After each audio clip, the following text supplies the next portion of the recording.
siswa-siswinya orang-orang yang berprestasi nasional bahkan internasional. ITUS ini sudah menjadi sebuah ikon di Kabupaten Kuningan. Bukan hanya diberi ilmu pengetahuan, tetapi di ITUS juga diberi pendidikan agama. Di ITUS juga diberi pendidikan akhlak dan karakter. Pendalaman ilmu dan agama itu harus beriringan. Pas sekolah di ITUS ini sangat memadai sekali. Anak-anak hasil dari pembelajaran di situ itu adalah anak-anak yang berkualitas dan juga bisa menjadi aset siap guna. Fasilitas ITUS yang sangat memadai ini, biaya pendidikan yang sangat murah. Bahkan siswa yang dari berbagai macam daerah kumpul di sini, 80% itu dari luar Kabupaten Kuningan. Berbagai macam prestasi, nilai agama, nilai teknologi, dan nilai kearifan lokal sudah diraih oleh ITUS. Pendidikan ITUS ini akan menjawab tantangan zaman. Tidak ada alasan untuk tidak sekolah di ITUS.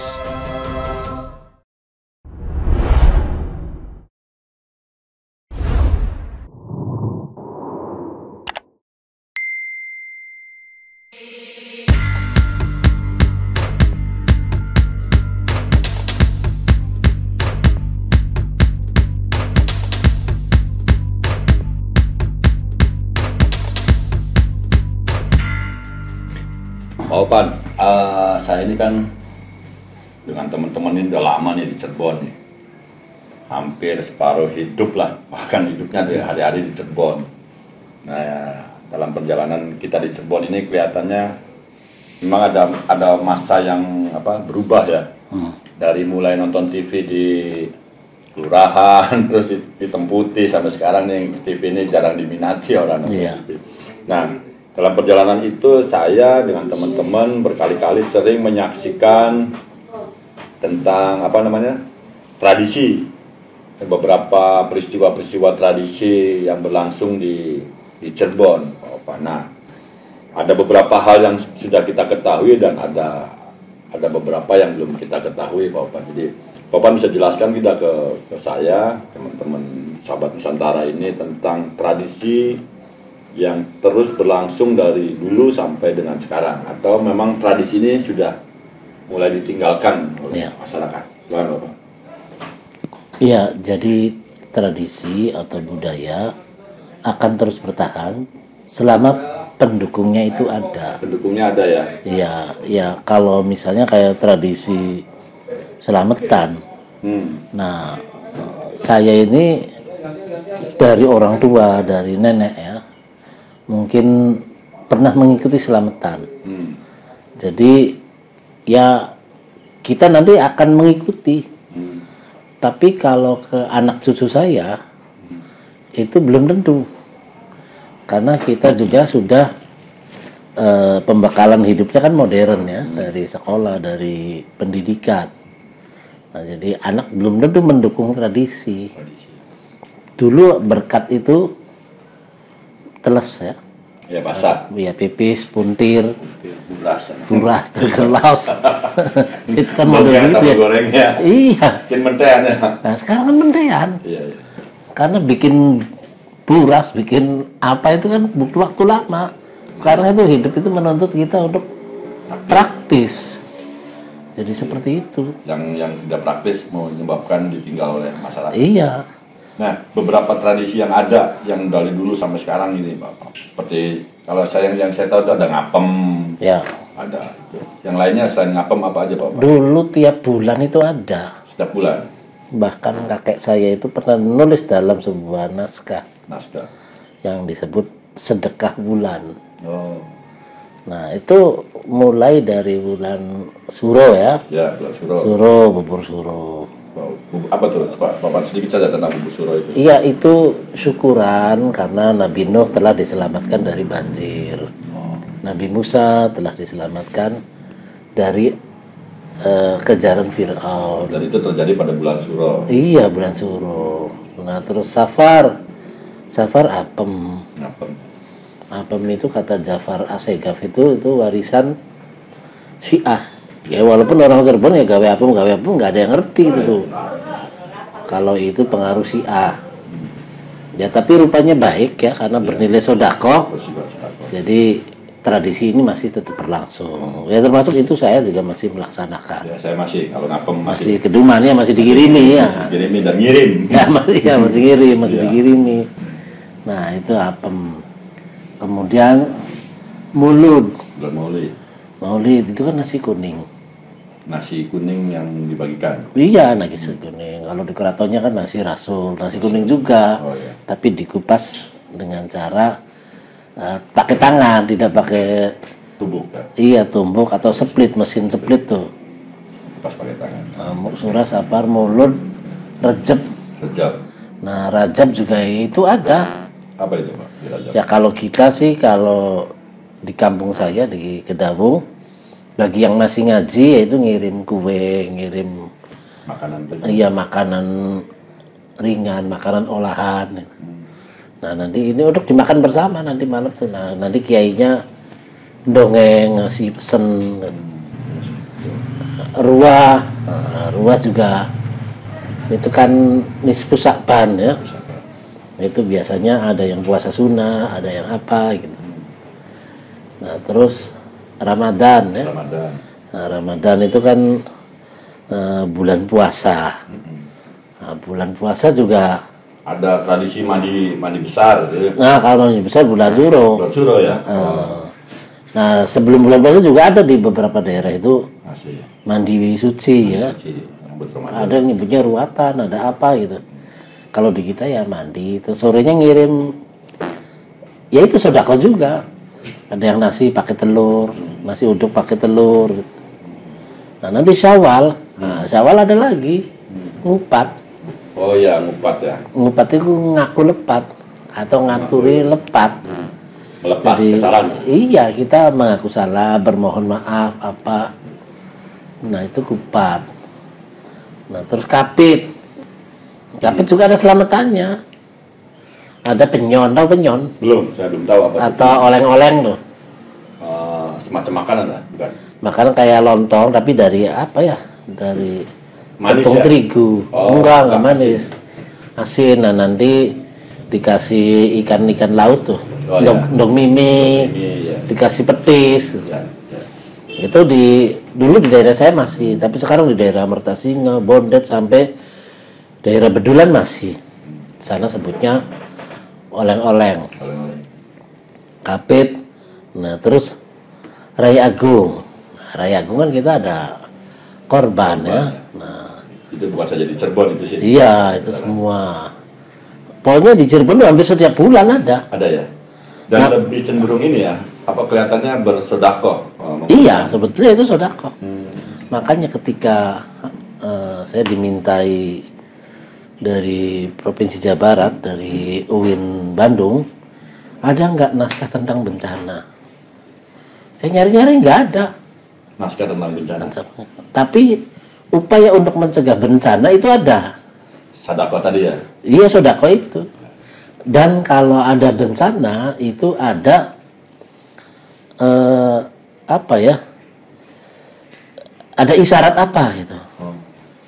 Yang ana bencana dina ini jam segini. Nah itu pertanda ini. Doanya ini. Jadi kita tuh orang religius sebetulnya. Ya. Karena setiap bulan ada sodako, dan sodako ini tujuannya untuk nolak bala. Itu. Jadi banyak apa ya? Kelihatannya di tradisi yang berlangsung di Cirebon ini lebih satu sedekah, terus dengan bersedekah artinya kita berupaya mencegah dari segala bentuk Iya. musibah. Ya. Segala Kan yang di Cirebon terkenal itu apa? Nasi bogana. nasi bogana. Sodako itu nggak perlu mewah. Iya. Saboga-bogana saaya-ayana. Bogana tehnya. Ya, itu. Saboga-bogana saja. Nah, karena orang Cirebon kan ada yang Sunda, ada yang campur. ini. Sundanya Sunda Cirebon kata Ya, Pak Ayat sih. Jawa Cirebon. Jawa Cirebon jadi ya, Iya. hanya dimengerti oleh orang Cirebon, orang Bandung sih ketawa. Iya. Nah, Pak, saya pernah berkali-kali menyaksikan ada upacara pembakaran malaman tuh kalau Ramadan. Oh iya itu untuk mengingatkan kita.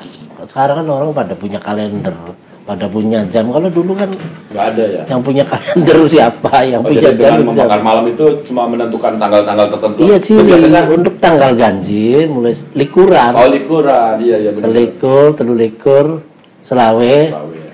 pitulekur. Cuman karena sekarang sudah ada kalender, jadi tradisi itu menghilang ya. Iya, ya itu. Tradisi itu tergantung pendukungnya. Pendukung itu cenderung mencari hal yang lebih praktis. Dulu tiap malam ada malam ada cowong. Kalau malam likuran kan tinggal damar malam. Nah itu tuh malam yang dari Trusmi. Sekarang di kota nggak ada. Nah, di Trusmi masih ada. Nah, misalnya ada lagi dalam tradisi ini di pernikahan itu lah, Pak.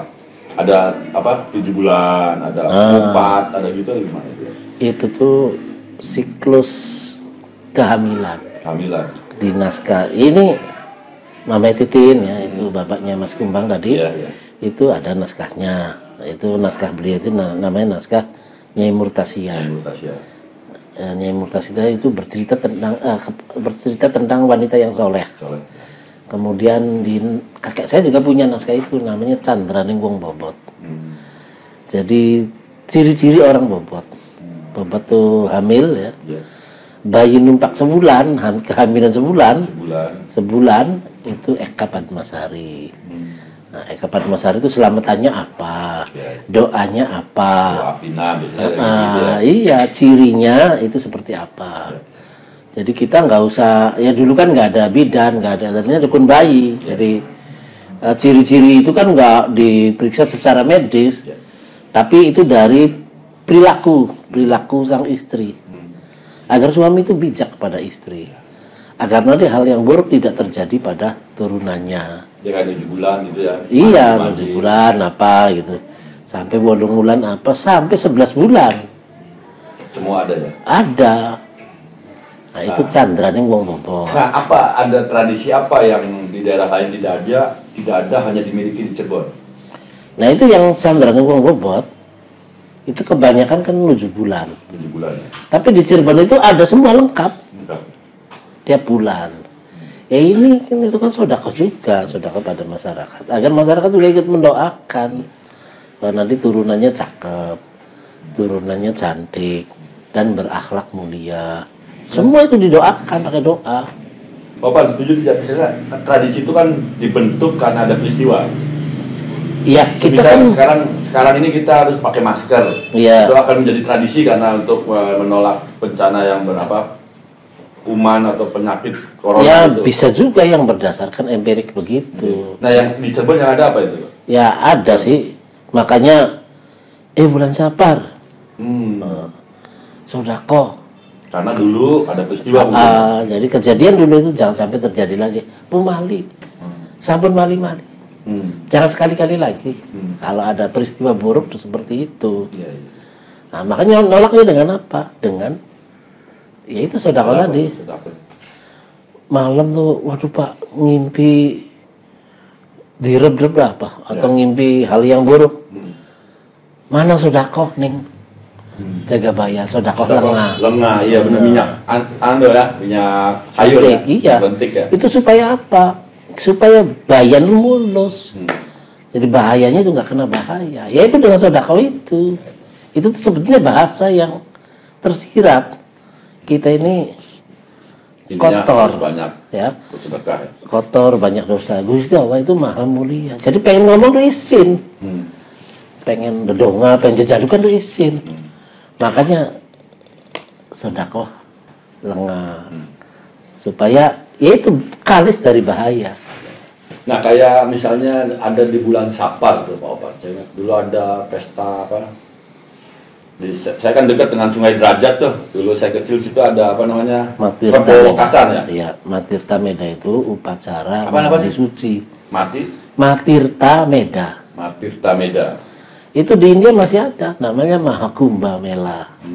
Mahakumbha ku gede, Mahaku gede kumbha ku ngumbah bebasu awak gede, jadi adus gede. Itu memang tradisi dari Tarumanegara. Kitanya namanya zaman Indra Prahasta. Nah, tapi ketika Sunan Gunung Jati masih berkuasa, dibiarkan. Nggak pernah dilarang, dibiarkan. Bahkan Sunan Derajat ikut mandi. Nah, terus masyarakat pada tanya, Gusti Sunan, kok Anda mandinya lain? Kamu pengen nggak mandinya lebih suci, lebih bersih? Ya pengen. Ya udah, dimulai dengan niat dan diakhiri dengan wudhu. Jadi mandi namanya tetap harus gede. Nah, sementara kalau di dalam bahasa Arab kan ada menghilangkan dari hadas besar. Ya janabah atau apa. Istilah Arabnya kan nggak diperkenalkan. Karena yang sudah beredar itu istilah dari India. Itu. Dan sekarang Pantauan Popan masih ada. Saya sih nggak pernah lihat lagi tuh Bokasan gitu. Ya nggak usah dilarang. Sekarang kali kotor jebulnya gimana? Iya. Jadi yang menyebabkan tidak ada itu karena sungainya kotor. Mengalami pendangkalan, pembuangan sampah dari mana-mana. Ya dari sampah rumah tangga, kadang-kala sampah pabrik, sampah perusahaan, bercampur penyakit. Orang akhirnya nggak usah dilarang. Jadi hilang sendiri ya. Ya itu namanya budaya. Sepanjang pendukungnya masih ada, ya maka budaya itu akan tetap lestari. Pendukungnya itu bisa lingkungan, bisa masyarakat. Kayak misalnya ada tradisi adan 7 lah gitu ya. Ya. Cirebon. Mungkin dulu karena pengeras suaranya nggak ada atau gimana? Nah bisa jadi. Beberapa suara atau 7 orang itu diambil dari beberapa kabilah. Oke, Jaga Satru. Oke, Palimanan, berjatuh tukaran di kesempatan adan kabeh supaya terhormat. Sampai sekarang masih ada. Iya. Ya bisa anu lah kalau terjemahan sih. Ya, fleksibel sebetulnya. Iya. Siswa-siswinya orang yang berprestasi, nasional bahkan internasional. ITUS ini sudah menjadi sebuah ikon di Kabupaten Kuningan. Bukan hanya diberi ilmu pengetahuan, tetapi di ITUS juga diberi pendidikan agama. Di ITUS juga diberi pendidikan akhlak dan karakter. Pendalaman ilmu dan agama itu harus beriringan. Pas sekolah di ITUS ini sangat memadai sekali. Anak-anak hasil dari pembelajaran di situ itu adalah anak-anak yang berkualitas dan juga bisa menjadi aset siap guna. Fasilitas ITUS yang sangat memadai ini, biaya pendidikan yang sangat murah. Bahkan siswa yang dari berbagai macam daerah kumpul di sini, 80% itu dari luar Kabupaten Kuningan. Berbagai macam prestasi, nilai agama, nilai teknologi, dan nilai kearifan lokal sudah diraih oleh ITUS. Pendidikan ITUS ini akan menjawab tantangan zaman. Tidak ada alasan untuk tidak sekolah di ITUS. Nah, Pak Opan, Pak Opan ini sebagai filologi kan di Cirebon ya. Ada kekhawatiran ya, itu tradisi akan hilang. Ya kalau tradisi itu baik dipertahankan, kalau tradisi buruk ya jangan. Kita di NU ya, orang-orang NU itu mencari tradisi, melestarikan tradisi lama yang masih baik dan mencari nilai-nilai baru yang lebih baik. Ya kan ada tradisi lama itu yang ya kurang baik. Ya seperti bulan Safar tadi, itu kawinnya anjing ya. Nah, karena anjingnya nggak berkeliaran kayak di Bali.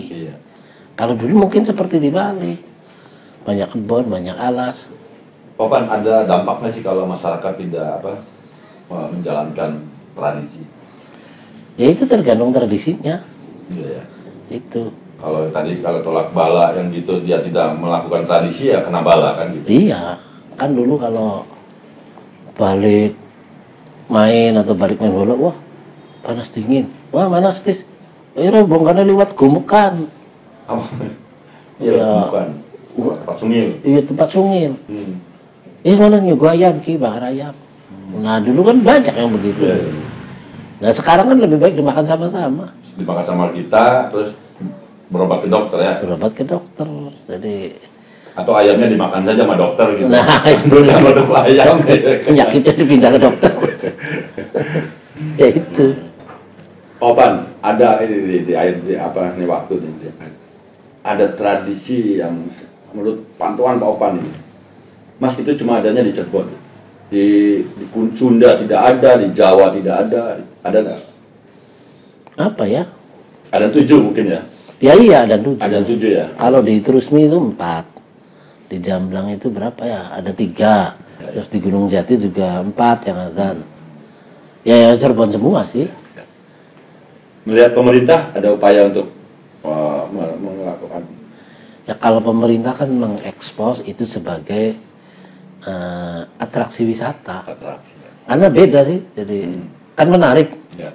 Saya aja teman-teman yang meneliti dari kampus kalau lihat, oh kita lihat toh, karena ini dianggapnya unik.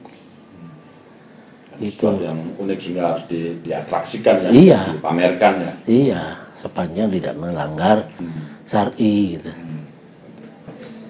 Baik Opan, makasih nih sudah meluangkan waktu ada di diskusi pada malam hari ini. Mudah-mudahan Opan senantiasa diberi kesehatan. Amin. Terima kasih. Ya, terima kasih.